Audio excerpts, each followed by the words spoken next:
अस्सलाम वालेकुम। Fake news buster with Fakhar Durrani में खुश आमदीद। आज के प्रोग्राम में मैं आपको बताऊंगा कि आने वाला जो सियासी सेटअप होगा उसमें कौन सा ऐसा सियासतदान है जो छुपा रुस्तम के तौर पे सामने आ सकता है या डार्क हॉर्स के तौर पे सामने आ सकता है। प्रोग्राम के पहले हिस्से में इसके ऊपर बात करेंगे, जबकि प्रोग्राम के दूसरे हिस्से में हम बात करेंगे कि जो बिलावल भुट्टो जरदारी साहब हैं उसके हवाले से काफ़ी मीडिया के ऊपर भी और सोशल मीडिया के ऊपर भी ये प्रिडिक्ट किया जा रहा है कि आने वाले जो पाकिस्तान के वजीर आजम हैं वो बिलावल भुट्टो जरदारी ही होंगे। तो मेरी नज़र में जो जितना मैं सियासत को जानता हूँ और उसके साथ साथ जो मुख्तलिफ ज़राए से बात हुई है, बिलावल भुट्टो जरदारी जो है वो आने वाले जो भी सेटअप होगा उसमें वजीर आजम नहीं होंगे। वो क्यों नहीं होंगे, प्रोग्राम के दूसरे हिस्से में इसके ऊपर भी बात करेंगे। सबसे पहले बात कर लेते हैं कि ये जो कौन सा वो सियासी रहनुमा है जो कि छुपा रुस्तम के तौर पे या डार्क हॉर्स के तौर पे आने वाला जो सेटअप होगा उसमें सामने आएगा। तो आपने देखा है कि पिछले 2-3 दिनों से काफ़ी सियासी तौर पे गहमा-गहमी हुई है। आपने जो पीटीआई के छोड़ने वाले रहनुमा थे, उनको पहले तो ये कहा गया था कि आपने जो है वो कोई भी फ़िलहाल किसी सियासी जमात को जॉइन नहीं करना, बल्कि दूसरे लफ्ज़ों में उनको ओएसडी बनाया गया था कि उनकी जब तक कि दूसरी तैनाती के हवाले से या जॉइनिंग के हवाले से कोई अहकामात नहीं जारी किए जाते, तब तक आप कोई भी पार्टी ज्वाइन नहीं करेंगे। फिर आपने देखा कि पिछले 2 दिनों में जहांगीर तरीन और अलीम खान ने काफ़ी सारे जो पीटीआई के रहनुमा छोड़ चुके हैं उनके साथ मुलाकातें की हैं, जिसमें फवाद चौधरी है, आमिर कियानी है, अली जैदी है, उसके साथ साथ जो साबिक गवर्नर थे इमरान इस्माइल, इस तरह के जो बड़े बड़े नाम थे पीटीआई छोड़ने वाले, वो तमाम जाके उन्होंने जहांगीर तरीन के साथ मुलाकात की है अलीम खान के घर पे, और उसके बाद एक सियासी तौर पर पार्टी बनाने का ऐलान किया गया है। इस्तेकाम पाकिस्तान के नाम से एक जो सियासी जमात है।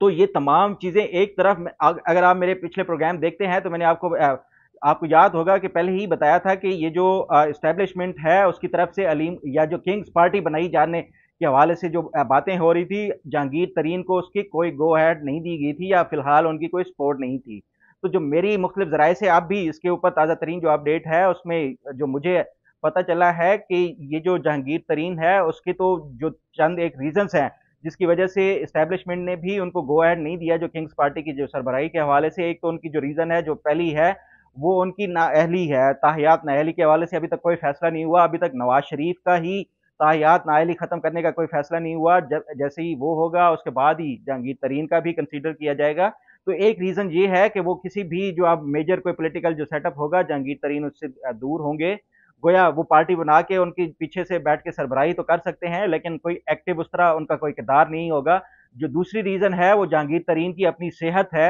उनकी सेहत के हवाले से आपने भी देखा होगा कि वो काफ़ी अब जो पहले की निस्बत एक तो कमज़ोर और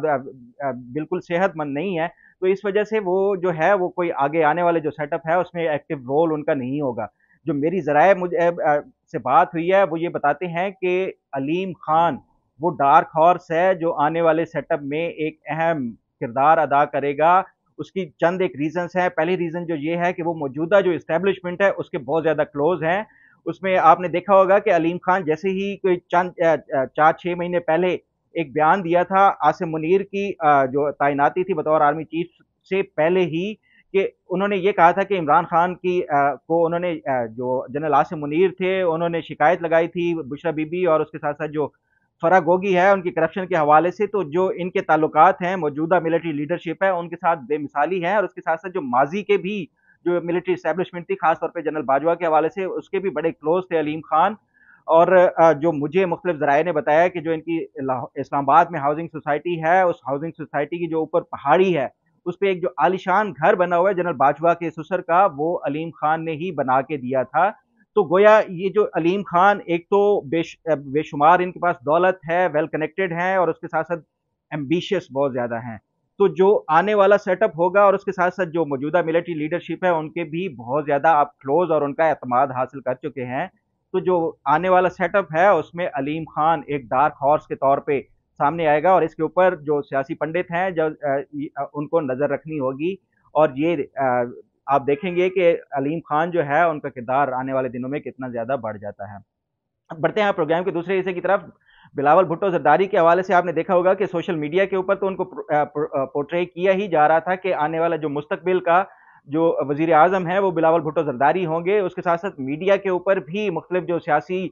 तजिया निगार हैं वो भी ये कहते हुए सुने जाते हैं कि बिलावल भुट्टो जरदारी ही आपके आने वाले वजीर आजम होंगे। उस हवाले से आपने देखा है कि आसिफ अली जरदारी जो हैं वो पिछले चंद हफ्तों से लाहौर में उन्होंने क़याम को जो है एक्सटेंड कर दिया है। वो मुख्तलिफ جو سیاسی لیڈران ہیں ان کے ساتھ ملاقاتیں کر رہے ہیں، لوگ ان کی جو مختلف جو سیاستدان ہیں وہ ان کی پارٹی جوائن کر رہے ہیں، گو کہ کوئی ابھی تک اس طرح کا بڑا نام جو نیشنل لیول پہ ریکگنائز پولیٹیشین ہو وہ ابھی تک پیپلز پارٹی انہوں نے جوائن نہیں کی، لیکن شنید یہی ہے کہ جو جنوبی پنجاب ہے اس سے اچھے خاصے جو الیکٹیبلز ہیں وہ پیپلز پارٹی کو جوائن کر سکتے ہیں، اور جو سیاسی ہوا بھی ہے اس کا بظاہر یہی لگ رہا ہے کہ جو پیپلز پارٹی ہے وہ آنے والا جو سیٹ اپ ہے اس میں شاید کوئی حکومت بنا سکتی ہے، لیکن جو میرے مختلف ذرائع ہیں ان سے بات ہوئی ہے وہ یہ بتاتے ہیں کہ جو آصف علی زرداری ہے وہ نو ڈاؤٹ ایک منجے ہوئے سیاستدان ہے اور وہ پاکستان کی جو سیاست کی رگ رگ سے واقف ہیں، ان کو اس بات کا بھی علم ہے کہ جو پاکستان کی سیاست کا مطلب ہے کہ اپنے آپ کو جو مگر مچھوں کے درمیان میں پیش کر دینا، تو وہ نہیں چاہیں گے کبھی بھی بلاول بھٹو زرداری کو اتنی جلدی ان مگر مچھوں کے درمیان میں چھوڑ دیں۔ بلاول بھٹو زرداری کی ابھی جو عمر ہے وہ 34 سال ہے، تو 34 سال کی ایج میں وہ اتنا بڑا جو آصف علی زرداری یہ رسک نہیں لیں گے کہ بلاول بھٹو زرداری کو جو ہے وہ وزارت عظمیٰ کی جو عہدہ ہے وہ دے دیں گے۔ اس کی ایک تو ریزنز یہ ہے کہ ایک ابھی ان کا انٹرنیشنل جو ایکسپوجر ہے نو ڈاؤٹ، ابھی انہوں نے جو چائنا ہے اس کے ساتھ ساتھ جو مڈل ایسٹ کے جو عرب اسٹیٹس ہیں ان کے ساتھ، اور اس کے ساتھ ساتھ جو یورپ کے بھی دورے کر رہے ہیں، مختلف جو سیاسی لیڈران ہیں ان کے ساتھ مل رہے ہیں، انٹرنیشنل جو پلیٹ فارمز کے اوپر ان کی جو پریزنس ہے وہ بھی اس کو جو ہے وہ کافی پذیرائی مل رہی ہے، خاص طور پہ جو بوائز ہیں وہ بھی بڑا خوش ہیں ان سے، جو ان کا حالیہ جو دورہ تھا انڈیا کا اس حوالے سے، تو یہ ایک فیوریٹ کنٹینڈر ہو سکتے ہیں، لیکن آصف علی زرداری جو ہے وہ اتنا بڑا رسک نہیں لیں گے کہ اس کم عمری میں بلاول بھٹو زرداری کو وزارت عظمیٰ کے جو قلمدان سونپ دیں گے۔ اس کے یہ ایک تو جو رسک ہے وہ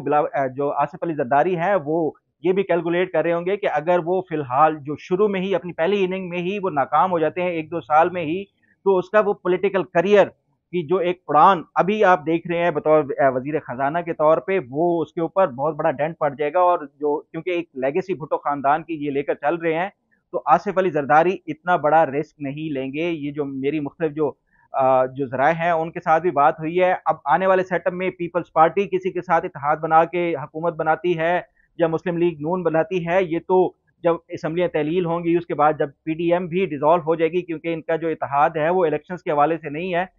جب اتحاد ختم ہوگا اس کے بعد ان کی جو پولیٹیکل کیمپینز ہے اس کے اوپر ہی یہ ایک بہتر طور پہ تجزیہ کیا جا سکتا ہے کہ آنے والے جو سیٹ اپ ہے اس میں کون سی سیاسی جماعت جو ہے وہ فیوریٹ ہے۔ لیکن فی الحال اگر پیپلز پارٹی بھی یہ ازیوم کر لیں کہ حکومت بناتی ہے تو میرا نہیں خیال کہ بلاول بھٹو زرداری وزارت عظمیٰ کا قلمدان لیں گے شروع میں۔